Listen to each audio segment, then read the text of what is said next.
dalkeennu iyo dowladnimadeennu waxaana qaadaysaa waana istaagaynaa insha allah hadduu ilaah yiraahdo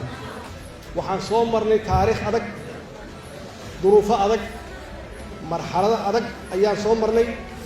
oo u baahan in laga hadlo mar walbaba oo aan la iloobin sababta keentay iyo waxa kalifay in Soomaaliya tartanka caalamka hadda meeshaan joogno isma amaanayno wax xun iska sheegi mayno laakiin tartanka adduunka socda oo lagu tartamayo dowlad wanaag oo lagu tartamayo ciidan iyo awood oo lagu tartamayo ciidan ciidanka badda imisa frigate ama warships noo yaala oo baddeen hoganaya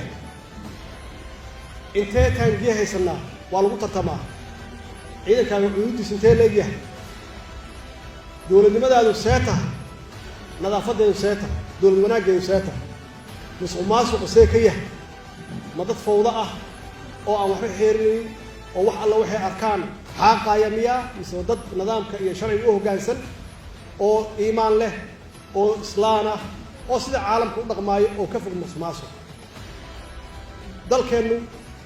sidee yahay waxbarashadiisa tartanka caalamka marka la fiiriyo caafimaadka dadkiisu see yahay ama reer miyigu see yahay waxaasoo dhan idinkaa yaqaana xisaabtaas ku dara meeshaan caalamka aan kaga jirno iyo waxa keenay meesha aan caalamka kaga jirno sababteeda waxa weeye marka waxbaan ka baranaynaa intaas waxaan ka baranaynaa waxay tahay dowlad wanaag inay tahay musuqmaasuqa oo noocyadiisa badan in laga fogaado hadduu yahay eex hadduu yahay dhac hanti aadan lahayn inaad qaadato hadday tahay cadaalad darro inaad ka fogaato